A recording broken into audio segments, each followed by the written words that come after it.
Jonathan. Yep. They're in the You're live in the shot. Uh-huh. They're live on Fox right now. Okay. Thank you.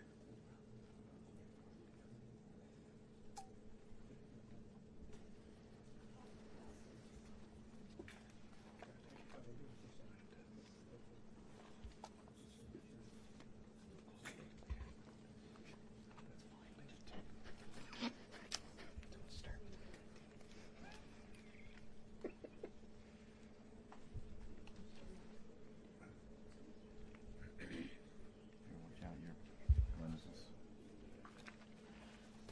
Let me get in there too. The lens is in it, or? Yeah, it's in it. Thank you. Right now we're on a wide shot just because everyone's taking it live.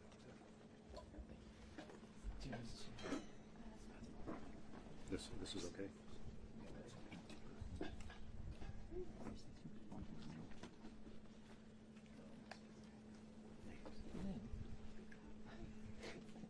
Just watch your left foot.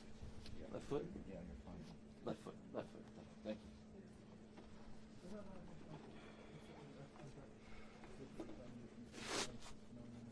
How's everybody doing?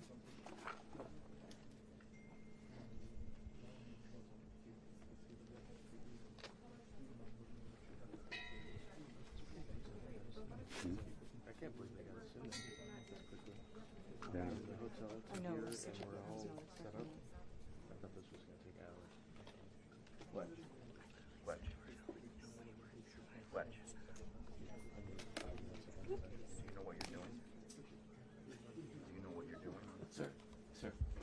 If you could Do you know what you're doing? take like a half step back. Those are really wide angle lenses, and you'll if the two of you move forward, you'll be in the shot as the ma'am in the white also.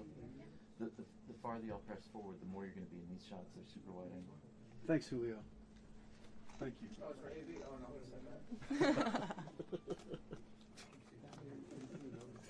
Nothing for Alex. It's for Alex, we kick it over. Alex, we're actually waiting for you to get up there.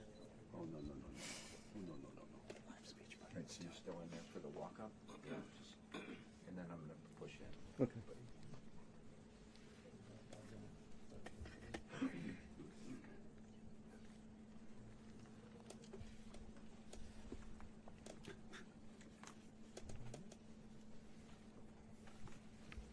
Test image. Handheld camera test image. Test image. 24 to 70. So, you're fine.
Peter, how do you feel about that?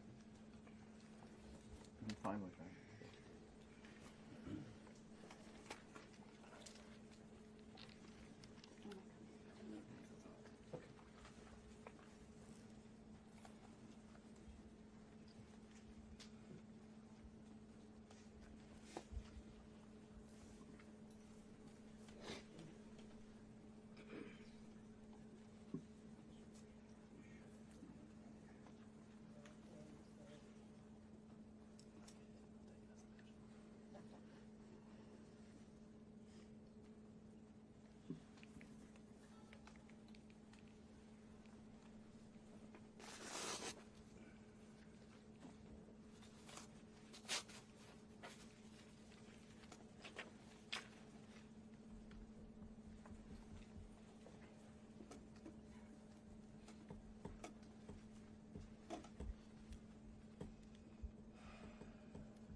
No. He said, do you want us to move the camera? Jesus Christ.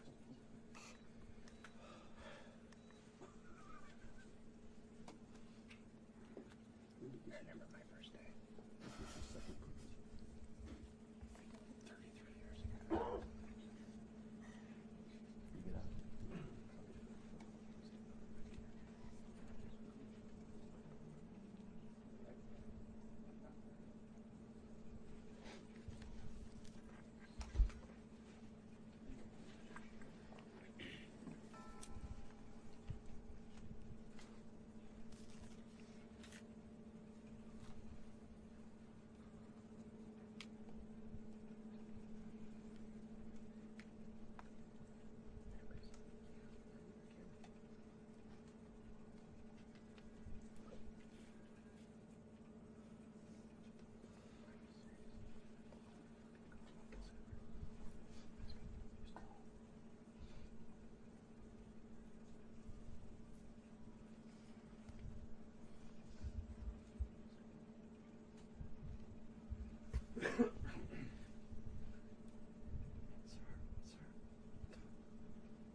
Thanks, Julio. And it's primarily an issue for the walkout.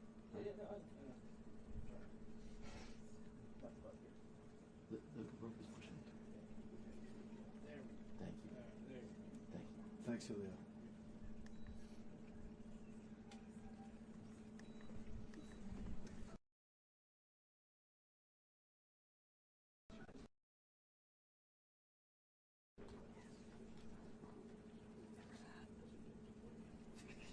Yeah. That's 16.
it true? Yeah. With the lens? Yeah. You're not going to pay him? I will, but not right now. Not until he's come. Okay. Peter, which direction should I move my feet? To my right? To your right. Yeah. Is that better? Cool. Yeah. Again, it's in the shot. Okay. Yeah, just let me know. Just trying to figure it out. How about down here? Yeah. I mean, that's fine. That's fine. Okay.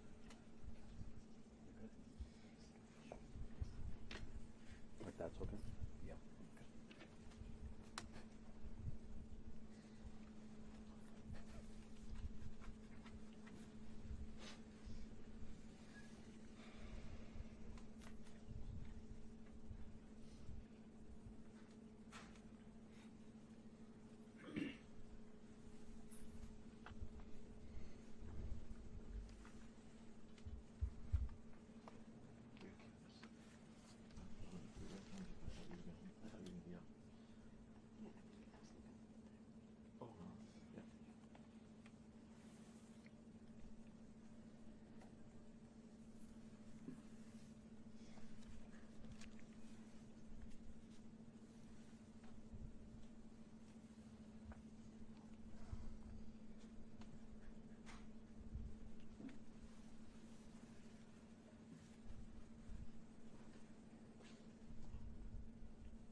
see the floor.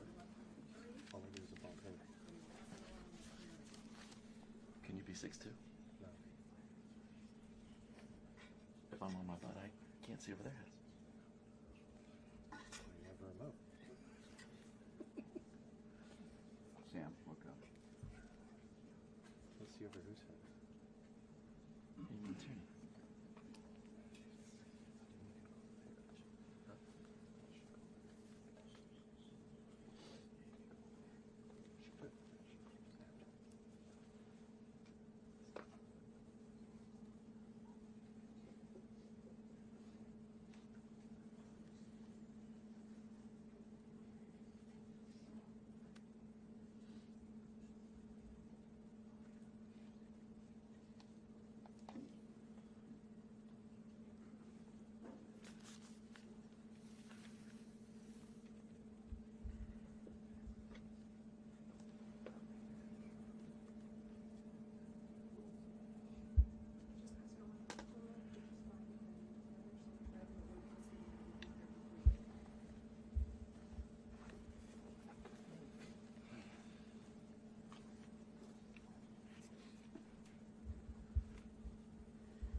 Mr. President?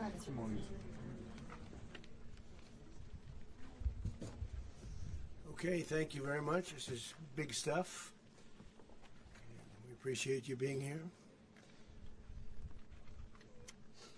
Late last night and early today, at my direction, the United States Armed Forces conducted an extraordinary military operation in the capital of Venezuela.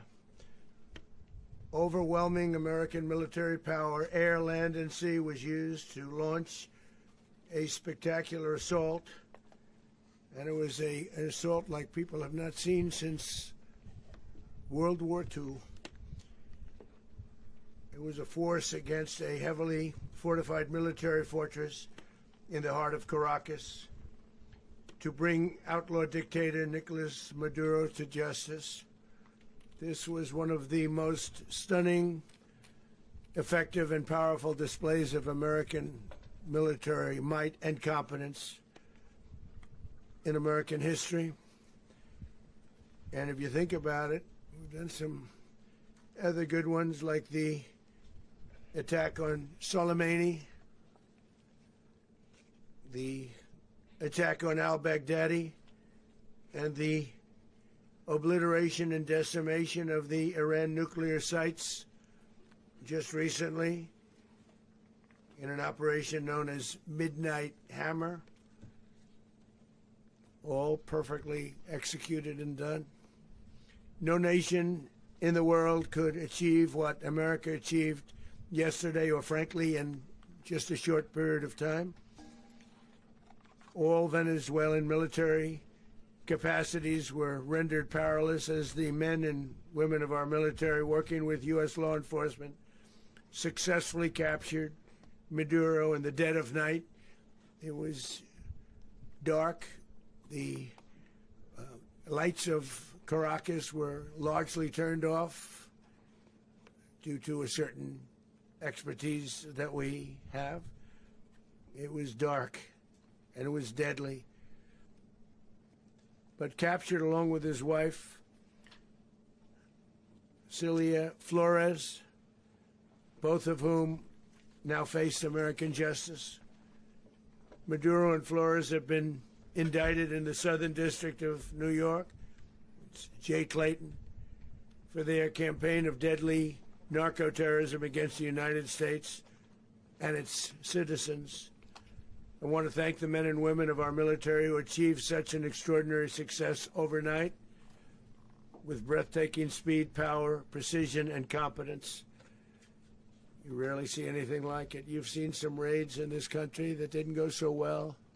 They were an embarrassment. If you look back to Afghanistan, or if you look back to the Jimmy Carter days, they were different days. We're a respected country again, maybe like never before.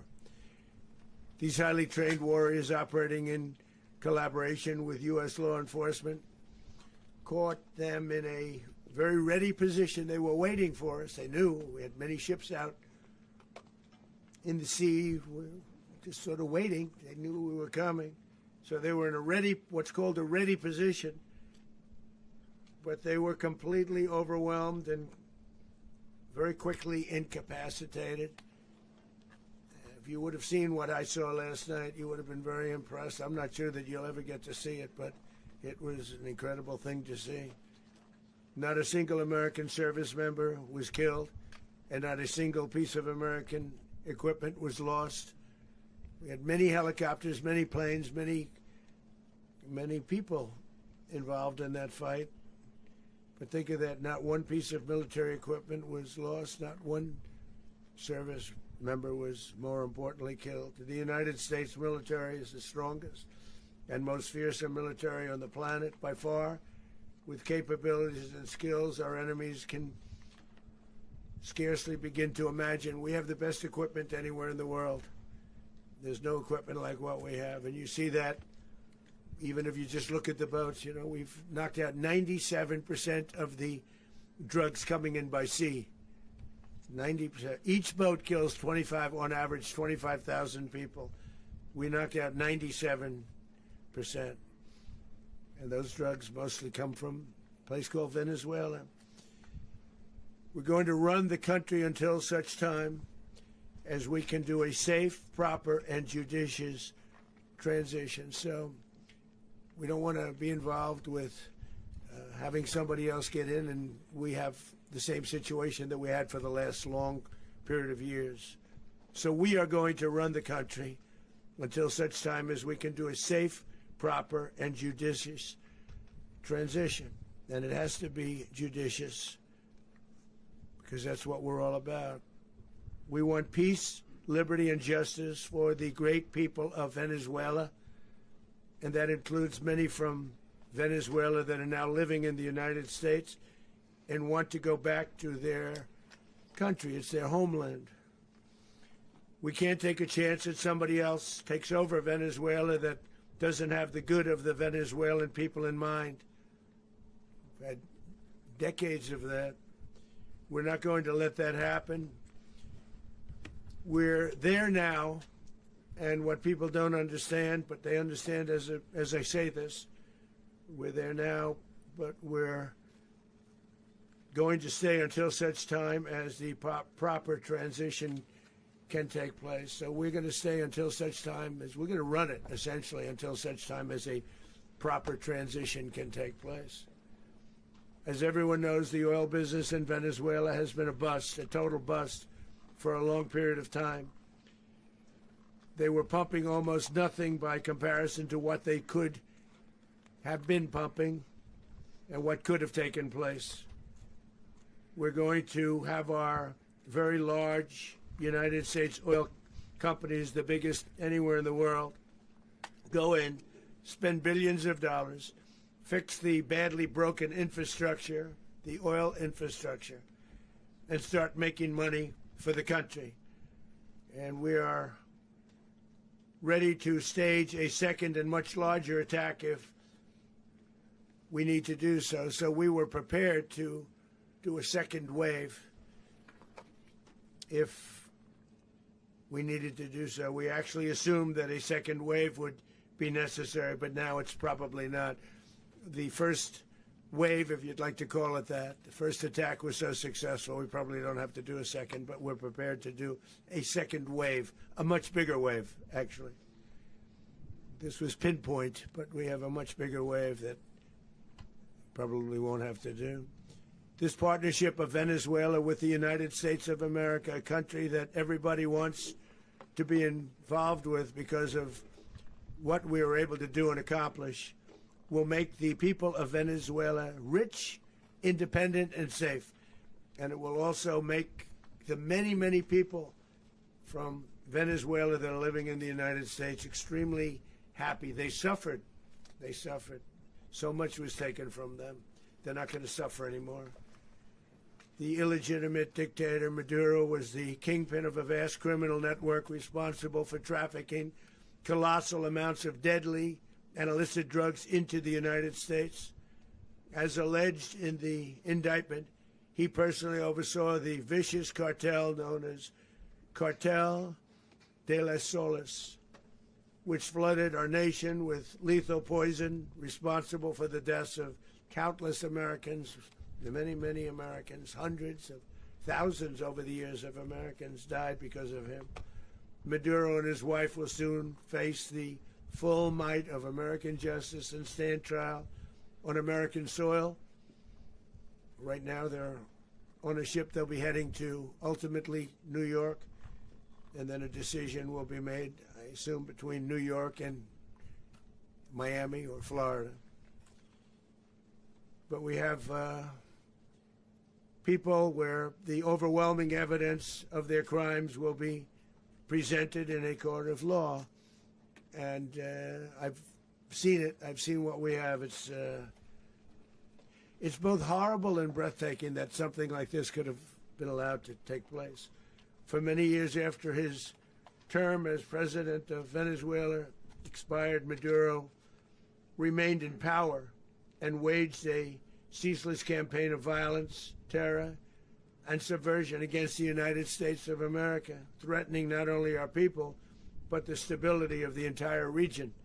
And you all saw it. In addition to trafficking gigantic amounts of illegal drugs that inflicted untold suffering and human destruction all over the country, all over in particular the United States, Maduro sent savage and murderous gangs, including the bloodthirsty prison gang Tren de Aragua, to terrorize American communities nationwide. And he did indeed. They were in Colorado. They took over apartment complexes. They cut the fingers off people if they called police. They were brutal.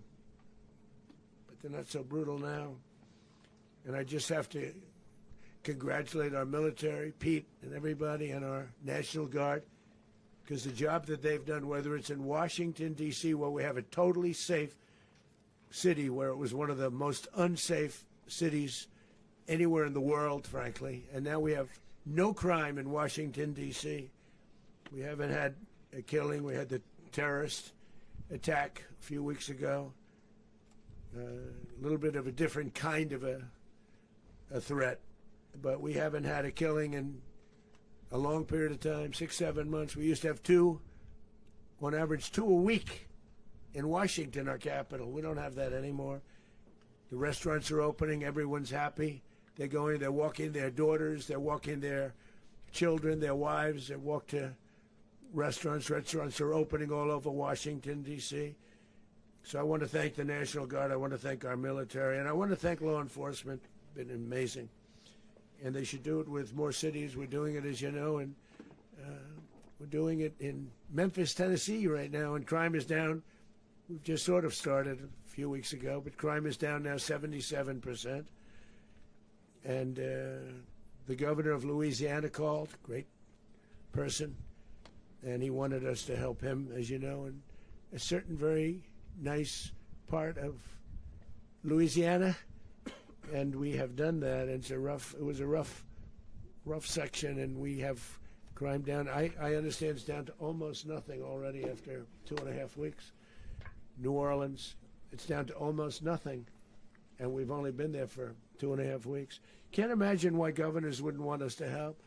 We also helped, as you know, in Chicago, and crime went down a little bit there. We did a very small help because we had no working ability with the governor. The governor was a disaster, and the mayor was a disaster. But it knocked down crime. But we're pulling out of there. When they need us, we'll know. You'll know. You'll be writing about it. And likewise, Los Angeles, where we saved Los Angeles early on, where the head of the police department made a statement that if the federal government didn't come in, we would have lost Los Angeles. That's long after the fires. That's when they had the riots in Los Angeles. We did a great job. Got no credit for it whatsoever, but that's okay. It doesn't matter. We don't need the credit. But we'll be pulling out when they need us. They'll call, or we'll go back if we have to. We'll go back. But we did a great job in various cities. But the place that we're very proud of is Washington, D.C., because it's our nation's capital. We took it from being a crime-ridden mess to being one of the safest cities in the country. But the gangs that they sent raped, tortured, and murdered American women and children. They were in all of the cities I mentioned, Tren de Aragua. And they were sent by Maduro to terrorize our people, and now Maduro will never again be able to threaten an American citizen or anybody from Venezuela. There will no longer be threats. For years I've highlighted the stories of those innocent Americans whose lives were so heartlessly robbed by this Venezuelan terrorist organization. Really one of the worst. One of the worst, they say the worst. Americans like 12-year-old Jocelyn Nungari from Houston. Beautiful Jocelyn Nungari, what happened to her? They, as you know, they kidnapped, assaulted, and murdered by Tren de Aragua animals. They murdered Jocelyn and left her dead under the bridge. There was a bridge that will never be the same to so many people after seeing what happened. As I've said many times, the Maduro regime emptied out their prisons, sent their worst and most violent monsters into the United States, to steal American lives. And they came from mental institutions and insane asylums. They came from prisons and jails. The reason I say both, they sound similar. Actually, prisons a little bit more hostile, a little bit tougher. A mental institution isn't as tough as an insane asylum, but we got them both. They sent from their mental institutions. They sent from their jails, prisons. They were drug dealers. They were drug kingpins. They sent everybody bad into the United States, but no longer. And we have now a border where nobody gets through. In addition, Venezuela unilaterally seized and stole American oil, American assets, and American platforms, costing us billions and billions of dollars. They did this a while ago, but we never had a president that did anything about it. They took all of our property. It was our property. We built it. And we never had a president that decided to do anything about it. Instead, they fought wars that were 10,000 miles away. We built Venezuela oil industry with American talent, drive, and skill, and the socialist regime stole it from us during those previous administrations, and they stole it through force. This constituted one of the largest thefts of American property in the history of our country. Considered the largest theft of property in the history of our country. Massive oil infrastructure was taken like we were babies, and we didn't do anything about it. I would have done something about it.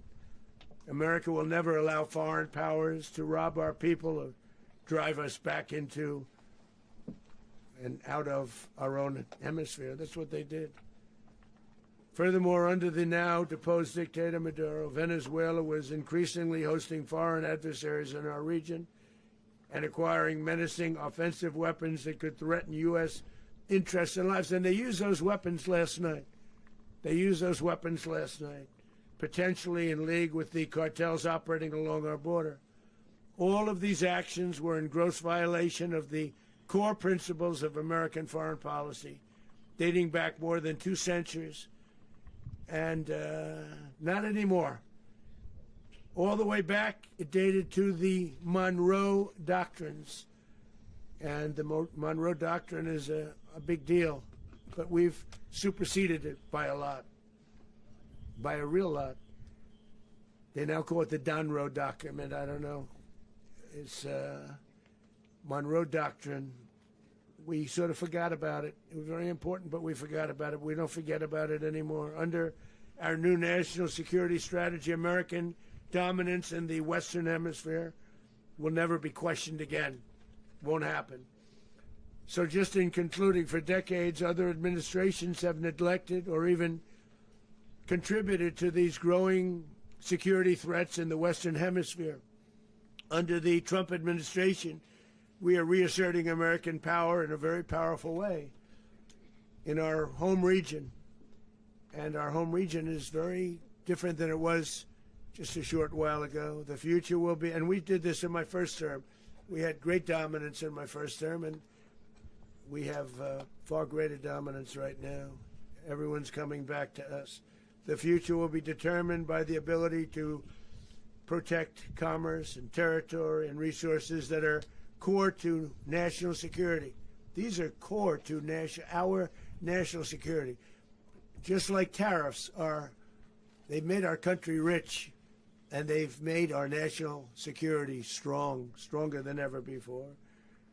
But these are the iron laws that have always determined global power, and we're going to keep it that way. We will secure our borders, we will stop the terrorists, we will crash the cartels, and we will defend our citizens against all threats, foreign and domestic. Other presidents may have lacked the courage or whatever to defend America, but I will never allow terrorists and criminals to operate with impunity against the United States. This extremely successful operation should serve as warning to anyone who would threaten American sovereignty or endanger American lives.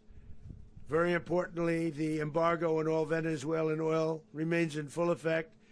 The American Armada remains poised in position, and the United States retains all military options until United States demands have been fully met and fully satisfied. All political and military figures in Venezuela should understand what happened to Maduro can happen to them, and it will happen to them if they aren't just fair, even to their people. The dictator and terrorist, Maduro, is finally gone in Venezuela. People are free. They're free again. It's been a long time for them, but they're free. America is a safer nation. This morning, it's a prouder nation this morning because it didn't allow this horrible person and this country that was doing very bad things to us. It didn't allow it to happen. And the Western Hemisphere is right now a much safer place to be. So I want to thank everybody for being here. I want to thank General Raisin Kane. He's a fantastic man. I've worked with a lot of generals. I worked with some I didn't like. I worked with some I didn't respect. I worked with some that just weren't good. But this guy is fantastic. I watched last night one of the most precise attacks on sovereignty. I mean, it was an attack for justice. And I'm very proud of him, and I'm very proud of our Secretary of War, Pete Hegseth, who I'm going to ask to say a few words. Thank you very much. Mr. President, can you explain how the U.S. will run Venezuela? Well, thank you, Mr. President. Finally, a commander-in-chief the world respects and the American people deserve. And as the President said, words can barely capture the bravery and the power and the precision of this historic operation. A massive joint military and law enforcement raid flawlessly executed by the greatest Americans our country has to offer. American warriors are second to none, the best in the world and the best of our country. What all of us witnessed last night was sheer guts and grit, gallantry, and glory of the American warrior.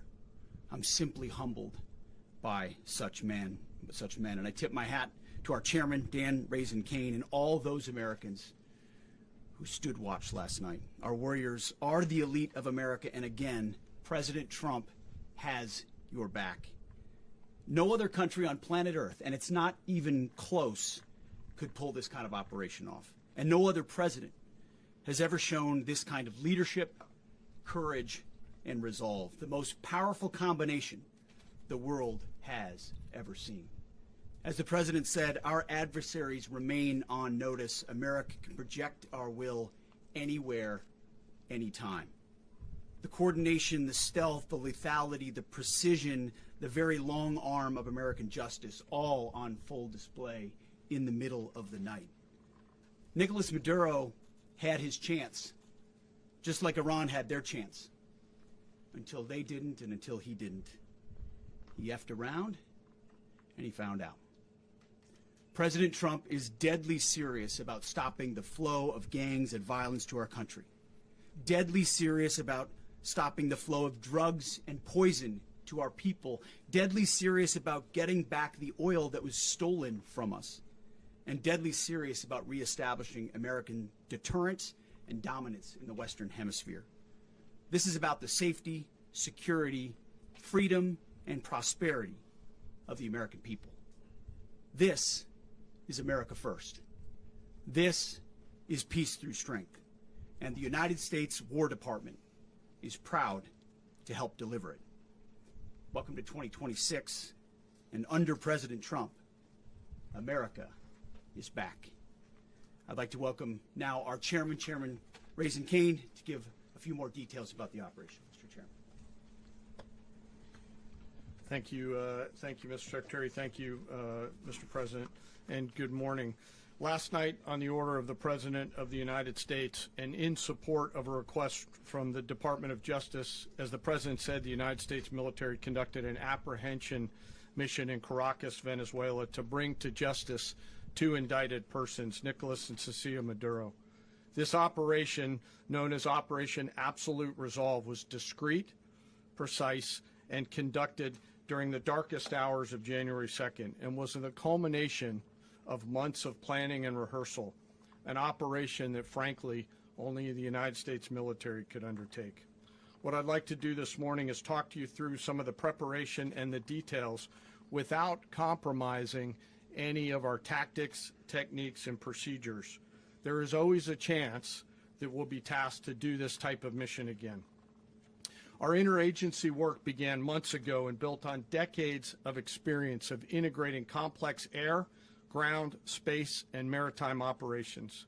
While the past 2 decades have honed the skills of our special operations forces, this particular mission required every component of our joint force, with soldiers, sailors, airmen, Marines, and Guardians working in unison with our intelligence agency partners and law enforcement teammates in an unprecedented operation. We leveraged our unmatched intelligence capabilities and our years of experience in hunting terrorists, and we could not have done this mission without the incredible work by various intelligence agencies, including the CIA, NSA, and NGA. We watched, we waited, we prepared, we remained patient and professional. This mission was meticulously planned, drawing lessons from decades of missions over the last many years, many missions over these last many years. This was an audacious operation that only the United States could do. It required the utmost of precision and integration within our joint force. And the word integration does not explain the sheer complexity of such a mission. An extraction so precise it involved more than 150 aircraft launching across the Western Hemisphere in close coordination, all coming together in time and place to layer effects for a single purpose: to get an interdiction force into downtown Caracas while maintaining the element of tactical surprise. Failure of one component of this well-oiled machine would have endangered the entire mission, and failure is never an option for America's joint force. Those in the air over Caracas last night were willing to give their lives for those on the ground and in the helicopters. Let me talk a little bit about the preparation. After months of work by our intelligence teammates to find Maduro and understand how he moved, where he lived, where he traveled, what he ate, what he wore, what were his pets, in early December, our force was set pending a series of aligned events. Key was choosing the right day to minimize the potential for civilian harm and maximize the element of surprise, and minimize the harm to the indicted personnel so, as the President said, they could be brought to justice. And as the President said earlier today, weather in Venezuela is always a factor this time of the year. And over the weeks through Christmas and New Year's, the men and women of the United States military sat ready, patiently waiting for the right triggers to be met and the President to order us into action. Last night, the weather broke just enough, clearing a path that only the most skilled aviators in the world could maneuver through. Ocean, mountain, low cloud ceilings, but when tasked with a mission, this organization does not quit. At 10:46 p.m. Eastern Time last night, the President ordered the United States military to move forward with this mission. He said to us, and we appreciate it, Mr. President, good luck and Godspeed. And those words were transmitted to the entire joint force. Over the course of the night, aircraft began launching from 20 different bases on land and sea across the Western Hemisphere. In total, more than 150 aircraft, bombers, fighters, intelligence, reconnaissance, surveillance, rotary wing were in the air last night. Thousands and thousands of hours of experience were airborne. Our youngest crew member was 20, and our oldest crew member was 49. And there's simply no match for American military might.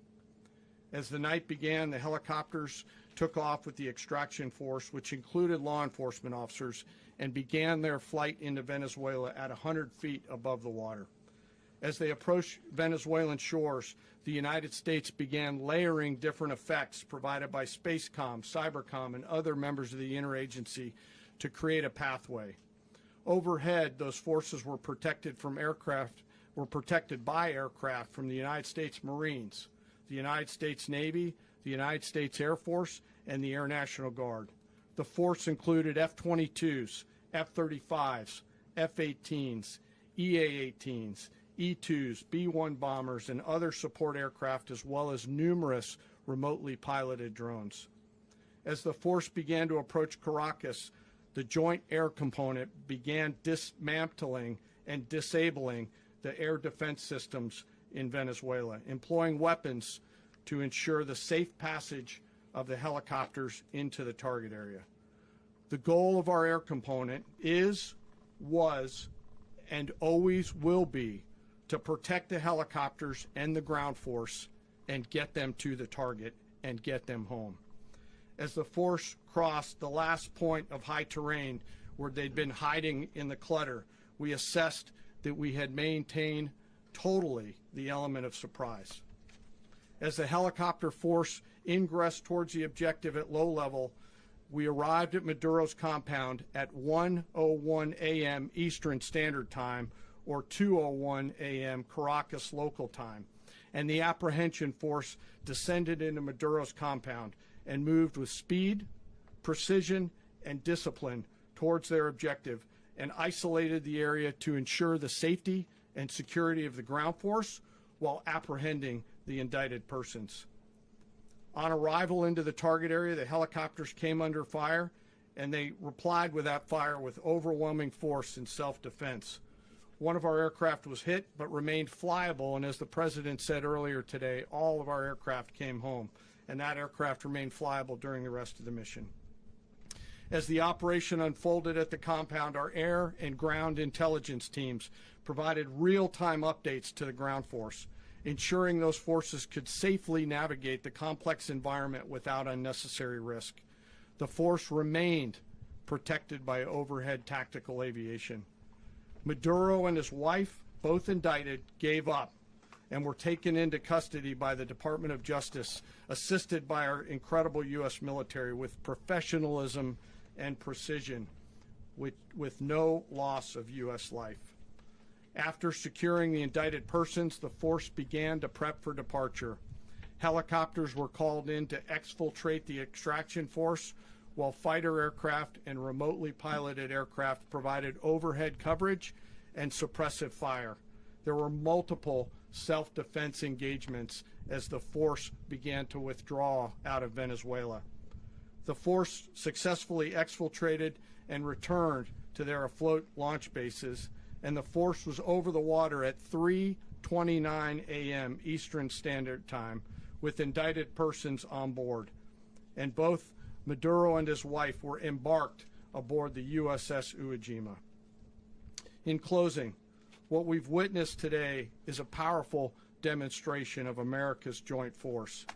We think, we develop, we train, we rehearse, we debrief, we rehearse again and again, not to get it right, but to ensure that we cannot get it wrong.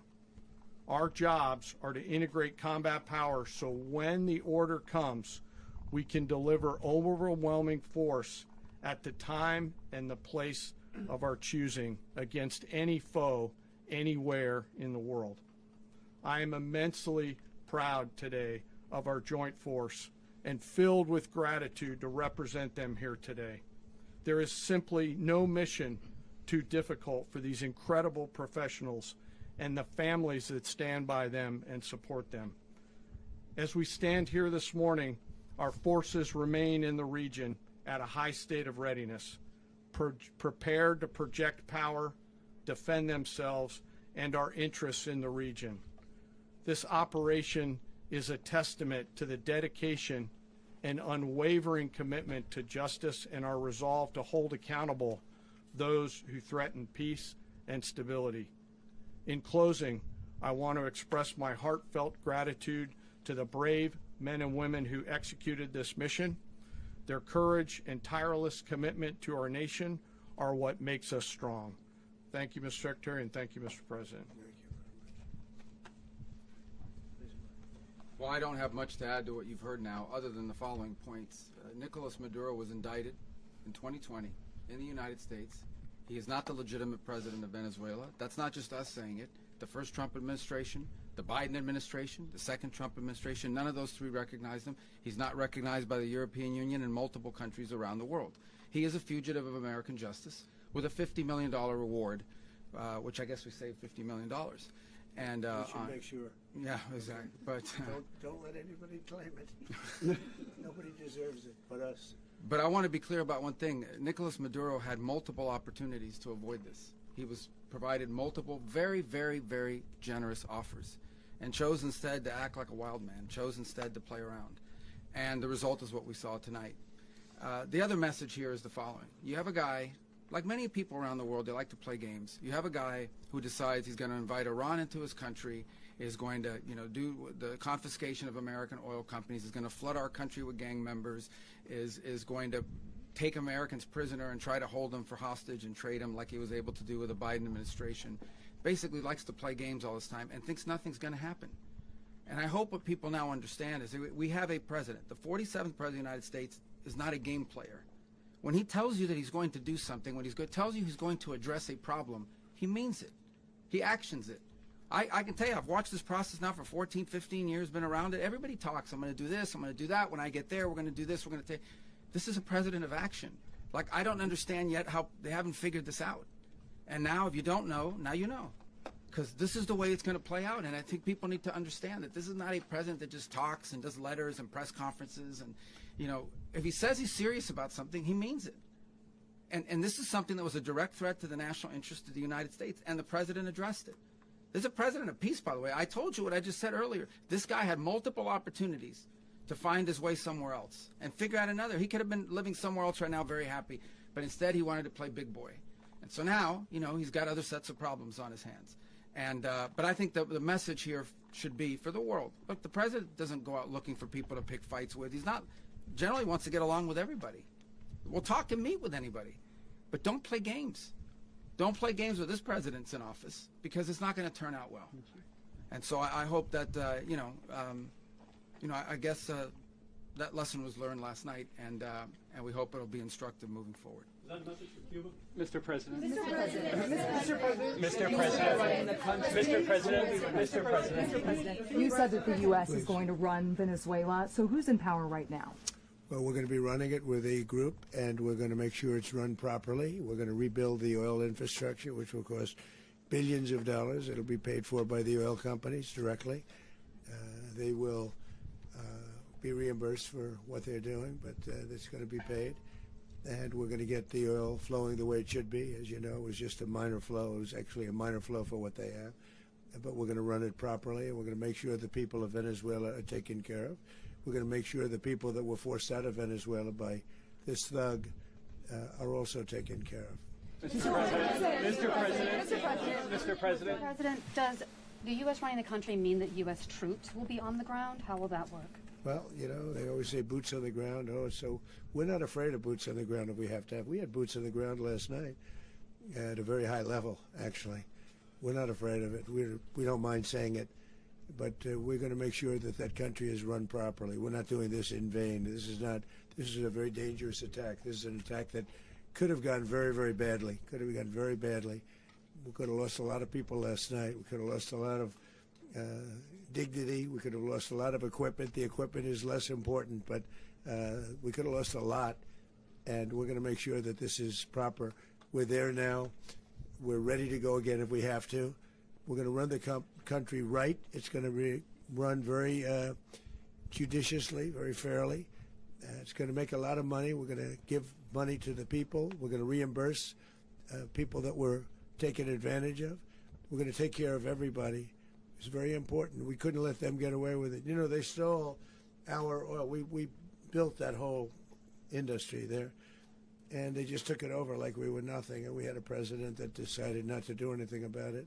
So we did something about it. We're late, but we did something about it. Yeah, please. Mr. President, can you explain the exact mechanism by which you're going to run the country? Are you going to designate a U.S. official to coordinate? It's all being done right now. We're designating people. We're talking to people. We're designating various people, and we're going to let you know who those people are. Mr. President. What's the group you mentioned that would run Venezuela? Well, it's largely going to be, for a period of time, the people that are standing right behind me. We're going to be running it. We're going to be bringing it back. It's a dead, I talk about a dead country. A year and a half ago, we were a dead country. Now we're the hottest country anywhere in the world. We're a country doing better than any country anywhere in the world. And it required leadership. Venezuela has a lot of bad people in there, a lot of bad people that shouldn't be leading. We're not going to take a chance that one of those people take over for Maduro. So you can look at, and others, we have fantastic people, including people in the military. So we're going to have a group of people running it until such time as it can be put back on track, make a lot of money for the people, and give people a great way of life, and also reimbursement for people in our country that were forced out of Venezuela. Your Fox and Friends interview, and then you also mentioned the Vice President of Venezuela. Are you going to work with the Vice President of Venezuela, or how do you foresee the relationship Well, going? I understand she was just sworn in, but she was, as you know, picked by Maduro. So Marco's working on that directly. He just had a conversation with her, and she's essentially willing to do what we think is necessary to make Venezuela great again. Very simple. Mr. President, Colombian President Gustavo Petro, a couple weeks ago, he said he's got to watch his ass. And today he said he's not concerned about anything happening to him in the aftermath of this operation. So just what your message is about that. Well, he has cocaine mills. He has factories where he makes cocaine. And, yeah, I think I stick by my first statement. He's making cocaine. They're sending it into the United States. So he does have to watch his ass. Mr. President, did you notify any members of Congress in advance? Marco, do you want to talk about that? Because you were involved. Sure. We call members of Congress immediately after. This was not the kind of mission that you can do congressional notification on. It was a trigger-based mission in which conditions had to be met night after night. We watched and monitored that for a number of days. So it's just simply not the kind of mission you can call people and say, hey, we may do this at some point in the next 15 days. But it's largely a law enforcement function. Remember, at the end of the day, at its core, this was an arrest of 2 indicted fugitives of American justice, and the Department of War supported the Department of Justice in that job. Now, there are broader policy implications here, but it's just not the kind of mission that you can pre-notify because it endangers the mission. Mr. President, if I could add one thing to that, Congress has a tendency to leak. This would not be good. If they leaked, General, I think it would have been maybe a very different result. But I have to say, they knew we were coming at some point, We had a lot of ships out there. They sort of knew we were coming. We weren't. But Congress will leak, and we don't want leakers. Mr. President, you were one of the only people to watch this all play out live. What was Maduro doing when the U.S. forces entered what I assume would be his home? And also, was there any point where the U.S. was considering if Maduro pushed back or resisted killing Maduro? It could have happened. It could have happened. He was trying to get into a safe place. You know what a safe place is, all steel. And he wasn't able to make it to the door because our guys were so fast. They went through the opposition so fast. And there was a lot of opposition. People were wondering, do we get them by surprise? Sort of surprised, but they were waiting for something. It was a lot of opposition. There was a lot of gunfire. You saw some of it today. But he was trying to get to a safe place, which wasn't safe because we would have had the door blown up in about 47 seconds, they say on average, regardless of how thick the steel was. It was a very thick door. It was a very heavy door, but he was unable to get to that door. He made it to the door. He was unable to close it. So where is Maduro going to be?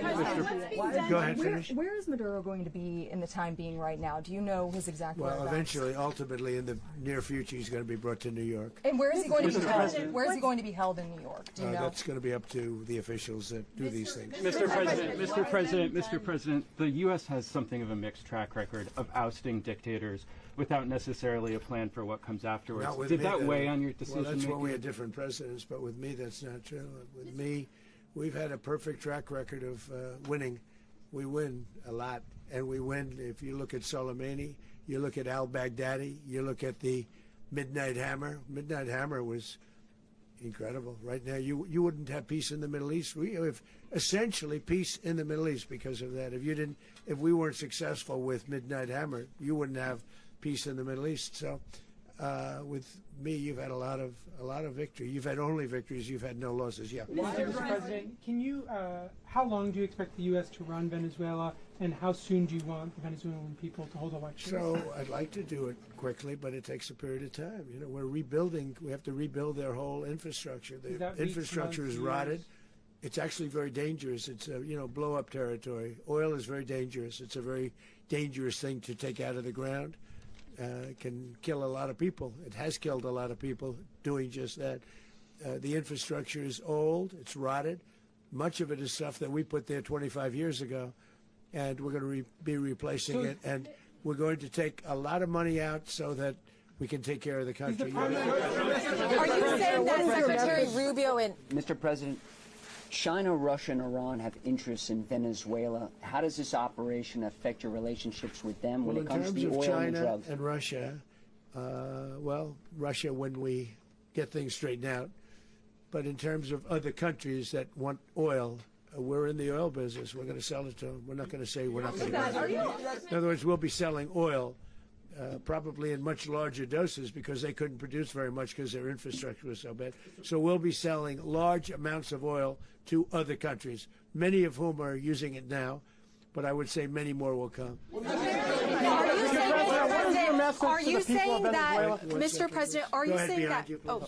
Mr. President, thank you. What is your message to the people of Venezuela today? Of course, the civilian population specifically, they have a lot of questions. What is your message to the people of Venezuela? That you're going to have peace, justice. You're going to have some of the riches that you should have had for a long period of time. It was stolen from you. But you're going to have peace, and you're going to have safety. You're going to have justice. You're going to have a country. You're going to have a real country. You're going to have potentially a great country. You know, if you go back 20 years, maybe even a little longer ago, that was a great country, and they destroyed it. Remember I said that if we lose this election, the United States will be Venezuela on steroids. That's what would have happened. Had we lost the election, the 2024 election, we suffered so badly. When you look at the border from 2020, what they did, what Joe Biden administration did to our country should never be forgotten. But if we had to go through another year of that, we wouldn't have. We would be exactly where Venezuela was in terms. I used to say, if they win, we're going to be Venezuela on steroids, and that's what would have happened. President, thank you. Are you saying that Secretary Hegseth and Rubio are going to be running Venezuela, and will you be sending in U.S. military troops to provide? There's going to be a team that's working with the people of Venezuela to make sure that we have Venezuela right. Because for us to just leave, who's going to take over? I mean, there is nobody to take over. You have a vice president who's been appointed by Maduro. And right now she's the vice president, and she's, I guess, the president. She was sworn as president just a little while ago. She had a long conversation with Marco, and she said, we'll do whatever you need. I think she was quite gracious, but she really doesn't have a choice. We're going to have this done right. We're not going to just do this with Maduro, then leave like everybody else, leave and say, let it go to hell. If we just left, it has zero chance of ever coming back. We'll run it properly. We'll run it professionally. We'll have the greatest oil companies in the world go in and invest billions and billions of dollars and take out money, use that money in Venezuela. And the biggest beneficiary are going to be the people of Venezuela. And also, I can't stress this strongly enough, the people that got thrown out of Venezuela that are now in the United States, and frankly, some want to stay and some probably want to go back. Yeah. So, Mr. President, what is being done to protect Americans in the country, and were any of the detained Americans Well, right now they're very last protected night? because nobody's going to mess with us. They're very protected. The people of, and we let them know that you better not touch one of them. Are you concerned that bad elements of the Maduro regime will remain in place? Well, we know who they are. We're on them, and they're acting much differently now than they would have acted 2 days ago. And what can you Okay, say wait, about behind you, please. Mr. President, why is running a country in South America America first? Well, I think it is because we want to surround ourselves with good neighbors. We want to surround ourselves with stability. We want to surround ourselves with energy. We have tremendous energy in that country. It's very important that we protect it. We need that for ourselves. We need that for the world. And we want to make sure we can protect it. Mr. President. Yes, sir. Please, go ahead. Yeah, is there a message here for Cuba and Diaz-Canel? Well, Cuba's an interesting case. Cuba is, not doing very well right now. That system has not been a very good one for Cuba. The people there have suffered for many, many years. And I think Cuba is going to be something we'll end up talking about, because Cuba is a failing nation right now, very badly failing nation. And we want to help the people. It's very similar in the sense that we want to help the people in Cuba, but we want to also help the people that were forced out of Cuba and living in this country. Do you want to say something about that, Marco, please? Well, I mean, I just gave you a statement a few minutes ago about, when the president speaks, you should take him seriously. So, suffice it to say, Cuba is a disaster. It's run by incompetent, senile men, and in some cases, not senile, but incompetent nonetheless. It has no economy. It's in total collapse. And by the way, they were, all of the guards that helped protect Maduro, this is well known, their whole spy agency, all that were full of Cubans. I mean, they basically, it's amazing. This poor island took over Venezuela in some cases. One of the biggest problems the Venezuelans have is they have to declare independence from Cuba. They tried to basically colonize it from a security standpoint. So, yeah, look, if I lived in Havana and I was in the government, I'd be concerned, at least a little bit. Are you cutting off the oil flow to Cuba from Venezuela? Well, the president already announced a week ago that anything that's sanctioned, it's sanctioned oil, it's not going to be allowed to get there. So that's an The answer is yes. Mr. President. Mr. President, is the U.S. aware of the location of opposition leader Machado, and have you been in contact with her? No, we haven't. No, we haven't. Mr. President, on Monday. Oh, I think it would be very tough for her to be the leader. She doesn't have the support within, or the respect within the country. She's a very nice woman, but she doesn't have the respect. Mr. President, is it possible that the U.S. ends up administrating Venezuela for years? Well, it won't cost us anything because the money coming out of the ground is very substantial, so it's not going to cost us anything. So the U.S. isn't going to dedicate we will. money to. Well, we want safety there. We want to be surrounded by countries that aren't housing all of our enemies all over the world. That's what was happening, and you don't want to have that. But we're going to be rebuilding, and we're not spending money. The oil companies are going to go in. They're going to spend money. We're going to take back the oil that, frankly, we should have taken back a long time ago. A lot of money is coming out of the ground. We're going to get reimbursed for all of that. We're going to get reimbursed for everything that we spend. So it's going to be a very important. This is a very big evening that took place last night. We have to be surrounded by safe, secure countries, and we also have to have energy. Very important. We have to have energy that's real energy, not where they're getting 4% and 5% of the energy out of the ground. You take a look. It was such a disaster. So what's going to happen with Venezuela, I think, over the next period of a year is going to be a great thing. And the people of Venezuela will be the biggest beneficiaries. Mr. President, on Monday, U.S. military. Mr. President, thank you. What did you last speak to Maduro about when you spoke? And is the Well, U.S. I don't want to at get war into with the Venezuela? conversations, but I did have conversations with him, and I said, you got to surrender. And I actually thought he was pretty close to doing so, but now he wished he did, yeah. Mr. President, can you explain, you said that Maduro is responsible for drug trafficking. You recently pardoned the former president of Honduras who was convicted on many drug trafficking. Can you explain how these two situations are different? And would you ever pardon Maduro? I endorsed, as you know, the winning president, the man who won in Honduras. I endorsed the man who won in Chile. I endorsed the man who won in Argentina. And we are doing very well with that whole group. What the man that I pardoned was, if you could equate it to us, he was treated like the Biden administration treated a man named Trump. That didn't work out too well for them. This was a man who was persecuted very unfairly. He was the head of the country. He was persecuted very unfairly. And there are a number of them. And we felt that it was a very unfair situation that happened to him. He's also a party member of the man who won. So obviously the people liked what I did. And one of the reasons that was done is because of the fact that the party in power felt very strongly that that man was treated very badly. I studied it very quickly, and then I studied it in great detail. I went to a lot of the people standing behind me, and they felt that that man was persecuted and treated very badly. That's why I gave him a pardon. Mr. President, you referenced boots on the ground earlier. Can you just sort of button this up? Do you envision the U.S. military having a presence in Venezuela as the U.S. runs that country? No, we're going to have a presence in Venezuela as it pertains to oil, because we have to have, we're sending our expertise in. So you may need something, not very much. But no, we're going to be taking out a tremendous amount of wealth out of the ground. and that wealth is going to the people of Venezuela and people from outside of Venezuela that used to be in Venezuela. And it goes also to the United States of America in the form of reimbursement for the damages caused us by that country. So I want to thank you all very much. Thank you. Do you have one? Yes, please. You were so nice before. I'm going to give you the final question. Go Thank ahead. you, Mr. Unless President. it's a bad question, in It's which about case I'll Putin. go one word. It's about who? It's about Putin, if you want. About Putin. Well, that's always nice. You had a to talk phone. about Putin. You had a phone call with him Yeah. on Monday. Did he talk at all about Maduro? Did y'all talk about this? No, we didn't. And We then- never spoke about Maduro. Are you mad at him right now? I mean, there's this I'm not intelligence. thrilled with Putin. I'm not thrilled with Putin. He's killing too many people. There was that I intelligence. thought that would be so. I settled 8 1/4 war. You know what the 1/4 was? Thailand and Cambodia. I did it again. They broke out, and I did it in about 5 hours, and I settled it. I'm giving myself 1/4, so I'm up to now 8 1/4. In other words, I settled the war, but then they broke out. They had a pretty bad breakout over the last 4 days. I got them to go back to peace. So I only give 1/4. I thought the easiest one would be, one of the easier ones would be Russia, Ukraine.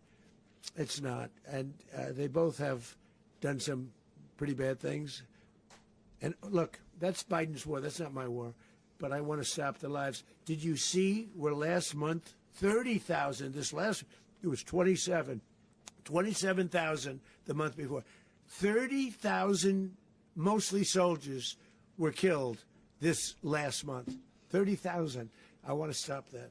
You know, I got NATO to pay 5% instead of the 2% that they weren't paying. They weren't paying 2, now they pay 5.